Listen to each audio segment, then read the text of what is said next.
아멘. 음. 한 주간 잘 지내셨습니까? 아멘. 범준이 안녕? 주님께서 여러분들 가정에 복을 주시고 다시금 아름답게 회복시켜 줄 믿습니다. 우리 서로 인사하겠습니다. 하나님은 당신을 사랑하십니다.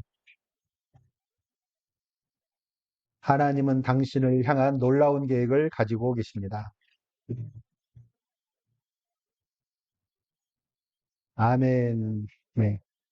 오늘 제목은 회복되는 가정이라고 했는데요.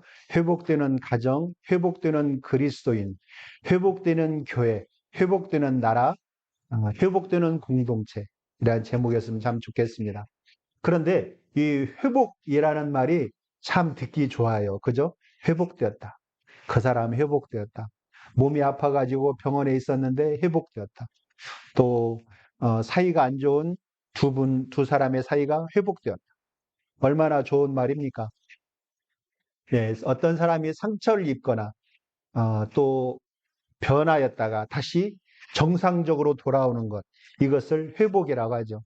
그런데 어떤 경우에는 그 회복되는 속도가 빠르기도 하고 또 느리기도 합니다. 그것을 회복 탄력성이라고 하죠. 회복 탄력성은 이 극복력, 회복력 이렇게 부르기도 합니다. 공을 공을 꼭 눌렀다가 놓으면은 원래대로 딱 돌아가죠. 근데 이 컵 같은 것은 제가 꼭 눌러가지고 눌러도 안 움직이는군요. 눌러가지고 만약에 쑥 들어갔다면 회복이 안 돼요. 그죠? 그런 것은 회복 탄력성이 아주 나쁘다라고 할 수가 있습니다. 사람의 회복 탄력성은 물체가 원래대로 돌아가는 것과는 달리 역경과 시련을 거치고 다시금 그것을 이기고 승리하게 되는 것, 이것을 회복 탄력성이라고 할 수 있죠. 그런데 아시다시피 공을 갖다가 여기서 확 떨어뜨리면 처음에 떨어졌던 것보다 더 높이 올라가진 않아요. 그죠? 점점점 낮아지면서 결국에는 멈추게 됩니다. 근데 사람은 회복 탄력성이 달라요. 한번 넘어졌다가 다시 일어선 사람은 다음에는 더 그러한 역경이 올지라도 빨리 극복하고 일어날 수 있게 됩니다. 이전에 있던 것보다 더욱더, 예, 더욱더 높이 튀어오르게 되는 것이죠. 그래서 사람이 역경으로 밑바닥까지 떨어진 곳에서 주저앉아 있지 않고 다시 튀어오르는 경우, 이런 것을 회복 탄력성이라고 합니다. 예, 이 더 큰 일을 이루어가는 것. 고난에서 회복 탄력성이 일어나서 더 큰 일을 이루어가는 것. 예, 이것이 이제 회복 탄력성이라고 할 수 있겠죠. 근데 고무공, 고무공과 유리공이 튀어오르는 힘이 다르잖아요. 그렇듯이 사람들마다 튀어오르는 그 회복 탄력성은 각자 다를 수가 있습니다. 예, 그 자리에서 얼마나 튀어오르는가, 또 얼마나 높이 올라가는가, 이전에 있던 것보다 더 승리하는가, 이런 것들이 다 회복 탄력성이죠. 사람은 고난으로 인해서 회복 탄력성이 더 좋아집니다. 그래서 시편에서 시편 119편 71절에 보니까 고난당한 것이 내게 아멘 고난당한 것이 내게 유익이라 이로 말미암아 내가 주의 율례들을 배우게 되었나이다. 그런데 한 가지 특이한 게 있는데요. 우리 그리스도인들은 믿지 않는 사람들보다 더 회복 탄력성이 좋지요. 아멘. 네, 더 좋아요.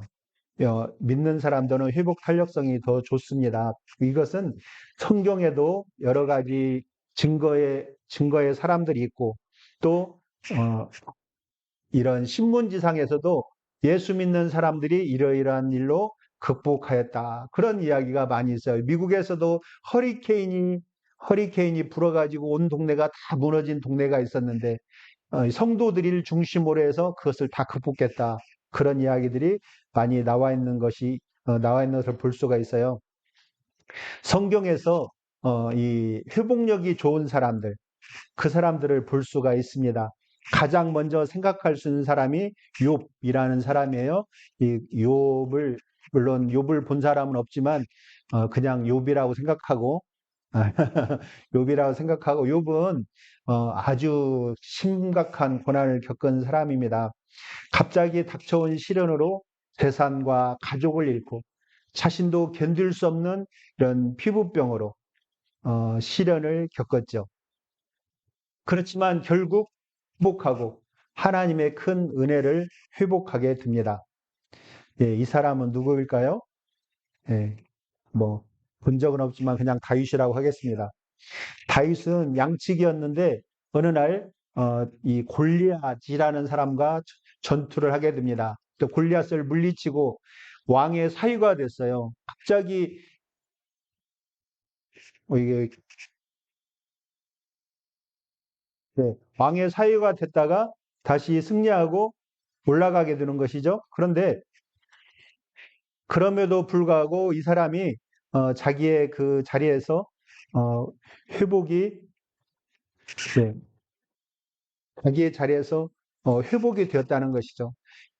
이 오늘 읽은 룻이 바로 이 다윗의 할머니입니다. 다윗 할머니인데 그를 통해서 우리는 회복을 배울 수가 있습니다. 그렇다면 맨 오른쪽에 있는 이 사람은 누구일까요? 예, 요셉이라고 할 수 있겠죠. 요셉. 예,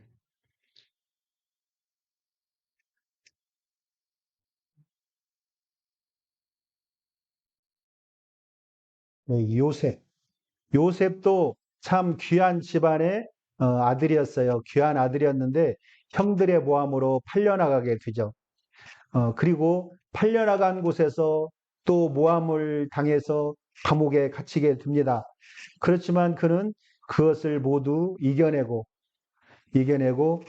애굽의 총리가 되었습니다. 이런 사람들을 보면은 회복 탄력성이 아주 좋은 사람들입니다. 그뿐만이 아니라 모세, 바울 이런 사람들도 다 회복 탄력성이 좋은 사람들이다라고 볼 수가 있겠습니다. 그런데 오늘 본문은 그 위대하고 훌륭하고 누구에게 말해도 엄청난 사람이군요. 이럴 수 있는 그러한 뭐 다윗 왕이나 요셉이나 이런 사람이 아니라 그 시골 마을, 시골 마을 베들레헴에서 한 가정에 일어난 일을 지금 이야기하고 있습니다. 하나님은 왜 이 가정에 대한 말씀을 이 시간 우리에게 주셨을까요? 그것은 우리의 연약함을 감찰하신 하나님께서 이 정도라면 어느 정도 우리 피부에 닿는 가정일 것이다라고 하시는 것 같아요. 그래서 이 엘리멜렉이라는 가정을 통해서 가정의 달 5월에 우리에게 더 큰 은혜를 주시기 위한 하나님의 계획인 줄 믿습니다. 오늘 읽은 이 루스는 유대의 평범한 가문이에요. 이미를 갖다는 게 좀 다르긴 하지만 평범한 가문 엘리멜렉의 가정으로부터 시작이 됩니다. 이 엘리멜렉은 하나님은 왕이시다. 네, 하나님은 왕이시다라고 고백을 하는 이름이죠. 그런데 이 엘리멜렉이 나오미가 무슨 뜻인지 아세요? 나오미는 나의 기쁨, 뭐 이런 뜻인데 또 한 가지가 있더라고요. 저는 여기 이 나오미란 말에 대해서 알게 됐는데 나의 귀염둥이란 말이 있더라고요. 나의 귀염둥이.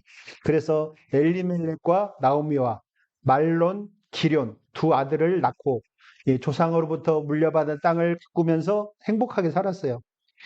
행복하게 살고 잘 먹고 잘 살면 얼마나 좋았겠습니까? 어느 날 그 가정에 시련이 닥쳐오게 됐습니다.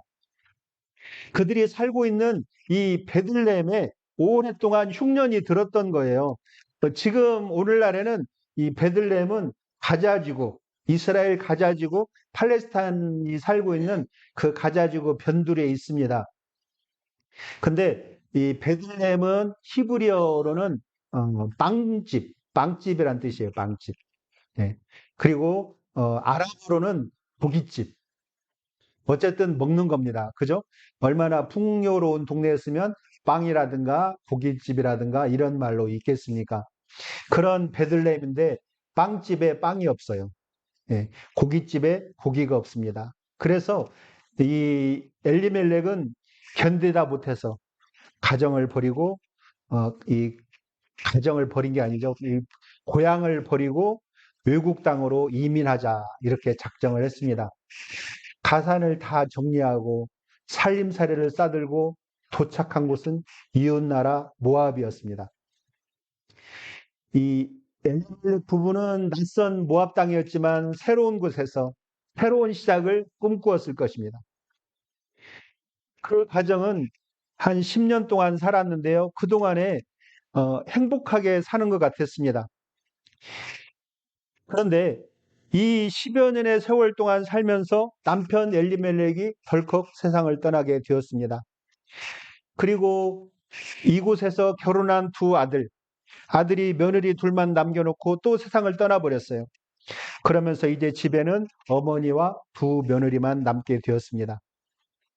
그럴 때 나오미는 한 소식을 들었어요.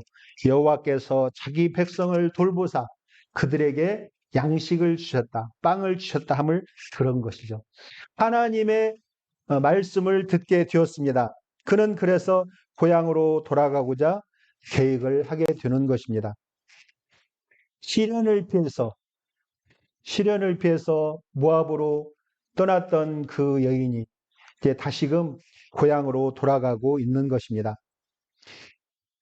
이제 고향으로 돌아가는 나오미, 그리고 며느리 둘이 있잖아요. 며느리 둘이 있는데 며느리를 어떻게 할 수가 없어요. 그래서 시어머니가 이야기합니다. 야, 너희들은 이제 친정으로 돌아가라. 참 사실 보면 무책임해요. 그죠? 끝까지 책임져야지. 이 며느리들을 돌아가라. 네, 돌아가라니까 며느리 하나는 친정으로 돌아갔어요. 근데 이 하나는 끝까지 오늘 주인공인 룻은 끝까지 나는 어머니를 따르겠습니다. 이렇게 말하는 것이죠. 그리고 이 며느리와 룻은 베들레헴으로 돌아옵니다. 이 이야기가 오늘 룻기의 시작이에요. 시어머니는 이제 자신을 알고 반기는 고향 사람들, 10년이면 고향 사람들이 알아보죠. 예, 몰라 봅니까? 예, 10년 정도면 알아봐요. 그죠? 그래서 이제 돌아가니까 고향 사람들이 다 알아봅니다. 그래서 이 사람이 그 귀염둥이가 아니냐. 예, 그 귀염둥이가 아니냐. 그 기쁨이 아니냐. 이렇게 막 부르면서 나옵니다. 그러니까 나오미가 말합니다. 나를 나오미라고 부르지 말고 말하라 불러라. 고통. 나를 고통이라고 불러라. 이는 전능자가 나를 심히 괴롭게 하셨음이니라. 내가 풍족하게 나갔더니 여호와께서 내게 비어 돌아오게 하셨느니라. 여호와께서 나를 징벌하셨고 전능자가 나를 괴롭게 하셨거늘 너희가 어찌 나를 나옴이라 부르느냐. 예. 사실 이 나오미가 그렇게 풍족하게 나가진 않았을 거예요. 하지만은 온 가족이 있었죠. 그래서 나갔었는데 이제는 아무 대책 없이 고향으로 며느리 하나만 데리고 돌아오는 참 실패자라고 할 수 있죠. 하지만 이 힘들게 나를 말하라고 불러다오 말하는 나오미와는 달리 시집 와서 하나님을 믿게 된 룻은 그 마음의 태도가 달랐어요. 이것은 앞에 있는 말씀을 다시 한번 읽어보는 건데요. 나오미가 또 이르되 내 동서는 그의 백성과 그의 신들에게로 돌아가나니 이 동서 오르반은 이 시집을 와서 시댁에 신앙을 갖게 됐을 것입니다. 그럼에도 불구하고 자신들의 신으로 돌아갔어요. 우상을 섬기던 신으로 돌아갔습니다. 그러면서 나오미가 너도 너의 동서를 따라 돌아가라 하니 이 룻이 내게 어머니를 떠나며 어머니를 따르지 말고 돌아가라 강권하지 마소서. 어머니께서 죽으시는 곳에서 나도 죽어 거기 묻힐 것이라. 만일 내가 죽는 일 외에 어머니를 떠나면 누가요? 여호와께서. 예, 하나님을 믿는 사람이 되었다는 것입니다. 그래서 여호와께서 내게 벌을 내리시고 더 내리시기를 원하나이다. 이렇게 말하는 것입니다. 이 여인은 이 어머니를 따라서, 그 어머니를 따라서 오는 것이 어머니와 정이 들어서 왔는지, 아니면 우상을 섬기는 고향으로 돌아가고 싶지 않아서 왔는지 우리는 알 수 없어요. 그러나 이 여인은 그 가운데 하나님께서 있더라는 것입니다. 우리도, 우리의 마음도 보면은 그럴 수가 있어요. 하나님께서 우리 안에 계시지만 어떤 사람은 시리에 빠져서 일어나지 않는, 회복 탄력성이 떨어져 있는 그런 사람도 있을 것입니다. 어떤 사람은 하나님을 의지하고 역경을 견디고 올라오는 사람들도 있을 것이라는 것이죠. 이 여인은 시어머니, 룻은 시어머니를 봉양하고 또 호구를 해결하기 위해서 일어서야 했고, 처음 시작했던 일이 밀밭에서 이삭을 줍는 일이었습니다. 이 며느리는 그곳에서 시어머니와 친척인 보아스라는 사람을 만나게 되는 것이죠. 그래서 시어머니의 중재로 보아스와 결혼하고, 그리고 아이가 태어났는데 오벳이라는 자식을 낳게 됩니다. 이 오벳의 손자는 누구였을까요? 예, 오벳의 손자는 바로 이스라엘의 두 번째 왕 다윗이었습니다. 그뿐만이 아니에요. 이 자손을 통해서 우리의 구주 예수님이 다윗의 가문을 통해 오셨던 것이죠. 그리고 인류를 구원하셨습니다. 일상의 세상의 복락을 찾아서 나갔던 이 나오미의 가정, 그 가정, 시련이 멈추지 않던 그 가정이 주님께서 부르심에 순종하자 그 집에 놀랍게도 회복이 되었습니다. 그 가정에는 엄청난 회복력이 주어졌던 것입니다. 하나님은 이 가정을 통해서 예수 그리스도를 보내시고 주인인 우리를 천국 백성으로 삼아 주셨어요. 회복시켜 주셨어요. 우리 성암 열방제자 공동체도 이 나오미의 가정을 보면서 혹시 마음에 어려움과 고난이 있을지라도 회복되기를 원합니다. 하나님께서 우리의 성품을 회복시키시고 또 우리를 도와주실 것입니다. 우리는 하나님께서 원하시는 가정의 회복을 위해서 먼저 내 마음에서 무엇을 회복해야 될까요? 여러 가지가 있겠지만 우리 중요한 것 중에 한 3가지 정도만 알아보고자 합니다. 그 첫 번째는 사랑하고 배려하는 성품이에요. 네, 사랑하고 배려하는 성품. 사랑하지 않으면 배려하지 않습니다. 사랑하기 때문에 배려하는 거예요. 배려라는 것은 관심을 가지고 여러 가지로 마음을 쓰는 것입니다. 그리고 보살펴 주는 것이죠. 이 배려하고 사랑하는 마음은 그리스도의 성품입니다. 빌립보서 2장 2절에 보면 마음을 같이하여 같은 사랑을 가지고 뜻을 합하며 한 마음을 품어 아무 일에든지 다툼이나 허영으로 하지 말고 오직 겸손한 마음으로 각각 자기보다 남을 낮게 여기고 각각 자기를 돌볼 뿐더러 또한 각각 다른 사람의 일을 돌보아 나의 기쁨을 충만하게 하라. 네, 아멘. 다른 사람이 나보다 낮은 것이 아니라 나보다 낫다는 거예요. 그렇게 여기고 그 사람들을 돌보고 그 사람들을 사랑하면 하나님께서 기쁨이 넘친다는 것입니다. 성령께서 기쁨이 넘친다는 것이죠. 사실 지금 같은 시대에서 남을 돌보고 그들을 이 돌볼 뿐더러 다른 사람의 일을 돌보아 성령을 기쁘시게 한다는 것이 쉬운 일은 아닐 것입니다. 그러나 하나님께서는 성경은 이렇게 말씀하고 계세요. 계속해서 너희 안에 이 마음을 품으라 곧 그리스도 예수의 마음이니 그는 근본 하나님의 본체시나 하나님과 동등됨을 취할 것으로 여기지 아니하시고 오히려 자기를 비워 종의 형체를 가지사 사람들과 같이 드셨고 사람의 모양으로 나타나사 자기를 낮추시고 죽기까지 복종하셨으니 곧 십자가에 죽으심이라. 아멘. 아멘. 예. 예수님께서는 우리를 사랑하고 배려하셨습니다. 그렇기 때문에 그분께서는 우리와 같이 드신 거예요. 하늘에 높으신 존귀하신 그 하나님께서 이 땅에 오셔서 우리와 같이 된 것은 우리를 사랑하고 배려하는 마음인 것입니다. 예. 우리나라에는 그 개미핥기라는 동물이 없지만, 다른 아프리카 이런 데 가면 개미핥기가 있어요. 개미핥기. 개미핥기는 그렇게 부지런하게 움직이는 동물이 아닙니다. 그냥 가만히 있으면서 개미들이 쭉 지나가면 혀를 날름 내밀어서 혀에 착 달라붙으면 그걸 착 빨아서 먹어요. 그런데 개미를 사랑하는 사람이 있었다고 해봐요. 개미를 사랑하는 사람이 있었는데 개미가 계속해서 앞으로 가고 있는데 그 앞에서 개미핥기가 날름 날름 핥아먹고 있어요. 그러면 개미에게 얘들아, 그리 가면 안 돼. 그리 안 가면 안 돼. 아무리 얘기해도 알아듣지를 못하는 거예요, 개미들이. 그래서 어떻게 했냐면 이 사람이 개미로 변했다는 거예요. 개미로 생겨지고 그리 가면 안 돼. 예. 이런 우화지만은 우리의 주님이 바로 그렇게 종의 형체를 가지고 사람과 같이 되셨습니다. 사람의 모양으로 나타나사 자기를 낮추시고 죽기까지 복종하시고 십자가에 죽으셨습니다.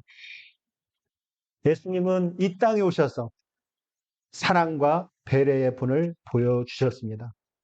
거처할 곳도 마땅치 않은 인자는 머리 둘 곳도 없다. 이렇게 말씀하셨잖아요. 거처할 곳도 없는 그 분께서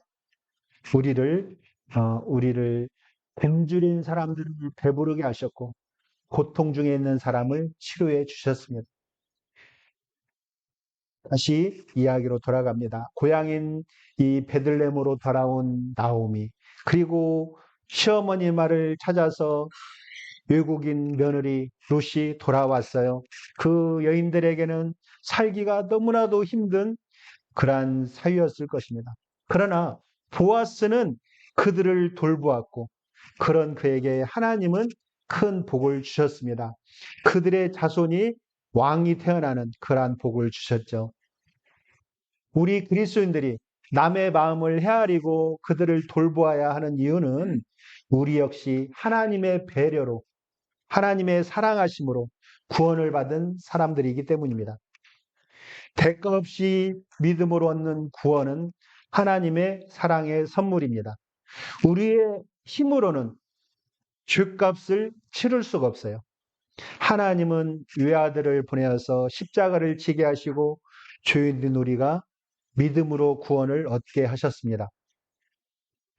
그렇게 구원받은 우리는 주님의 피조물인, 하나님의 피조물인 자연, 식물, 또 동물들, 또 이웃들을 배려하는 것이 그리스도인다운 피복하는 것입니다. 이웃을 배려하는 우리에게 하나님께서 더 큰 복으로 갚아주실 것입니다.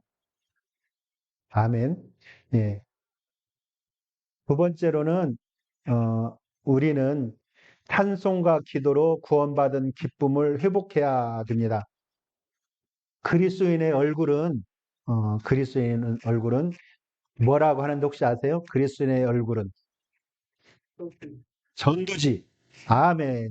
예. 전도지. 그리스도인의 얼굴은 전도지입니다. 하나님을 믿는 우리는 그 얼굴에 하나님께서 우리를 구원하신 기쁨이 나타나야 한다. 이런 것입니다. 우리는 다들 처음 믿었을 때 구원의 감격을 가지고 있을 것입니다. 지금까지 구원의 감격을 희미하게 기억하고 있을 거예요. 주님께서 우리를 건져주시고 천국의 영원한 생명을 얻게 되었다. 그 말씀이 내 마음에 깨달아 알게 됐을 때 우리는 기쁨이 넘쳤죠. 그때 부르는 찬송이 바로 이 찬송이죠. 주의 말씀 받은 그날 참 기쁘고 복되도다. 이 기쁜 맘 못 이겨서 온 세상에 전하노라. 기쁜 날 기쁜 날 주 나의 죄 다시 쓴 날 늘 깨어서 기도하고 늘 기쁘게 살아가리. 기쁜 날 기쁜 날 전하의 죄 다시 썼나. 아멘. 예. 그런데 그때 그 찬송이 지금도 마음속에 울려 퍼지고 있습니까? 젊은 분들은 이런 말을, 이런 찬양하고 얼굴을 보면서 그러더라고요. 리얼? 이러더라고요. 네. 사실이십니까? 내 마음에 그러한 찬양이 넘쳐나고 있습니까? 구원받은 기쁨이 희미한 달그림자가 되어서 한쪽에 차곡차곡 접해 있지는 않습니까? 찬송과 기도로 구원의 기쁨을 회복하시기를 바랍니다. 우리는 삶 속에서 삼위일체 하나님을 바르게 찬양하고 있는지, 또 하나님께 기도를 바르게 하고 있는지 생각해 볼 필요가 있습니다. 특별히 하나님을 예배하는 이 주일에는 우리는 삶 속에서 내 삶으로서 하나님을 찬양하고 있는가? 아니면 주일날만 기쁨에 넘쳐서 찬양하고 그렇게 나가서는 하나님을 잊어버리고 살고 있지는 않은가? 우리는 그것을 생각해 봐야 되는 것이죠. 우리의 한 주간의 삶이 찬송과 기도로 기쁨을 회복하는 한 주가 되기를 간절히 소망합니다. 우리는 일상생활 속에서 찬양할 뿐만이 아니라 나와 만나는 사람들과 하나님을 찬양하는 훈련을 해야 합니다. 시편 기자는 하루에 몇 번 했을까요? 하루에 7번씩 하나님을 찬양하겠다. 예. 그의 의로운 규례들로 말미암아 내가 하루 7번씩 주를 찬양하나이다. 주의 법을 사랑하는 자에게는 큰 평안이 있으니 그들에게 장애물이 없으리이다. 예, 아멘. 예, 어떻게 보면 이런 말인 것 같아요. 하나님을 찬양하겠습니다. 하나님께서 나에게 평안을 주시고 나의 장애물들을 없애주시기를 기대합니다. 이러한 고백인 것 같아요. 우리는 기도로 하나님을 만나고 하나님을 찬송할 수가 있습니다. 또 그럴 때 하나님께서 그러한 가정, 교회, 공동체에 하나님 아버지 더 큰 기쁨을 허락하시기를 주님의 이름으로 축원합니다. 세 번째로는 이 믿고 기다리는 마음이에요. 믿고 기다리는 마음. 이 코로나 시대를 지나면서 경쟁은 더 치열해졌고 인심은 강팍해졌고 물가는 자꾸 오르죠. 물가는 올라가지고 사과 하나 사 먹기가 겁이 납니다. 사과, 네. 우리 박삼여 집사님은 사과가 주식인데 사과가 너무 올랐어요. 사과만 올랐습니까? 당근도 올랐어요. 양배추도 올랐어요. 참 강팍합니다. 너무나 많이 올라가지고 인심이 강팍해졌어요. 그러다 보니까 사람들은 자신들만을 생각하고 이웃을 돌보지 않는 이기적인 시대가 되었습니다. 음식을 이렇게 주문해가지고 맛있게 먹고 거기다 머리카락 몇 개 뽑아서 넣은 다음에 전화해요. 음식에서 머리카락이 나왔습니다. 다 먹었는데요. 먹다 보니까 밑에 있더라니까요. 네. 그러면 돈을 돌려줘야 돼요. 아니면 다시 그것을 신고하겠습니다. 막 이러니까 사람들이 어, 그 그것을 가지고 꿀팁이라고 또 공유하고 있더라고요. 꿀팁. 네. 그리고 또 그것뿐만이 아니고 음식을 주문할 때 이 만약에 그 뭐죠? 오리탕, 닭도리탕 말고 부대찌개. 예. 부대찌개를 만약에 주문한다고 하겠습니다. 부대찌개 보면 콩 들어 있잖아요. 부대찌개에 콩이 들어 있는데 저는 부대찌개에 콩 들으면 안 되니까 콩은 빼주세요. 이렇게 이야기를 한다고 합니다. 그러면 콩을 부대찌개에 그 통조림콩 퍼서 넣어야 맛있어요. 그 요리하다 보니까 자기도 모르게 주인이 콩을 빼주세요 했음에도 불구하고 콩을 넣는단 말입니다. 그러면 딱 가면은 그런 거예요. 반쯤 먹다 보니까 콩 나왔어요. 반품해 주세요. 이것은 어디에 있었냐면은 어, 맘, 맘, 맘카페, 예, 맘카페에서 꿀팁이라고 공유한 내용입니다. 이렇게 삭막한 세상이 되었어요. 또 우리 성도들도 이전에 코로나로 인해서 이 온라인 예배를 드리다 보니까 예전 구원의 감격이 희미하고 전도하던 습관은 이제 잊혀졌습니다. 이 시대를 사는 우리가 그리스도의 성품을 회복하고 우리를 구원하신 주님을 전해야 됩니다. 주님께서 그것을 원하시고 계십니다. 주님의 성품을 회복하고 그분을 전하는 것은 주님의 부탁이자 명령인 것이죠. 이제 저희 부부도 주님의 말씀을 붙잡고 이제 필리핀에 가서 그 말씀을 전하려고 합니다. 이방의 민족들을 회복시키기 위한 것이죠. 예, 지금 작년까지 보면은 이제 세 번째 전도행을 떠나는 것입니다. 그래서 주님께서는 우리가 회복되기를 원하고 또 해외에 있는 민족들도 회복시키기를 원합니다. 우리 둘은 별로 이렇게 전투에 탁월한 인물들은 아니지만 어쨌든 소총수로 맨 앞으로 나가게 됩니다. 그런데 여러분, 전쟁에서 중요한 것은 소총수도 중요하지만 더 중요한 게 있어요. 그게 뭘까요? 예, 뒤에서, 네? 예, 앞에는 총 들고 나가요. 뒤에 총 들고 나가는데, 뒤에서 기도로 박격포를 쏴야 돼야 됩니다. 박격포. 예, 박격포를 쏴야 돼요. 그래야만이 그들에게서 우리가 자신 있게 전할 수가 있습니다. 이곳에서는 이 더위와 풍토병이 넘치는 지역입니다. 예방주사를 맞아야 되고, 약도 가지고 갑니다. 그런데 우리 주님께서 우리에게 명령하셨어요. 너희는 가서 모든 민족을 제자로 삼아 아버지와 아들과 성령의 이름으로 세례를 주고 내가 너에게 분부한 모든 것을 가르쳐 지키게 하라. 이 말씀만을 붙들고 가는 것이죠. 나를 부르신 이도 하나님, 나를 보내신 이도 하나님, 그리고 성품을 회복시키고 우리가 가서 그곳에 성품을 회복시키면 주님이 오시는 그 길이 예비될 줄 믿습니다. 주님의 성품이 회복되고 그 감격을 전파하고 이 시대가 결국 주님이 오시는 길이 준비가 되는 줄 믿습니다. 또한 그렇게 되기를 소망합니다. 구원의 감격과 하나님에 대한 사랑, 이웃에 대한 사랑을 회복하고 주님의 길을 함께 걸으며 오래 참고 기다리기를 원하는 여러분들, 모든 분들을 축복합니다. 그 길로 함께 가며 우리 앞에서 싸울 때 뒤에서 박격포탄을 날려주십시오. 박격포 쏠지 모른다고요? 박격포 쏘는 방법은 손을 이렇게 모으시고 기도할 때마다 김상덕, 신현숙 두 사람을 위해서 기도하는 것입니다.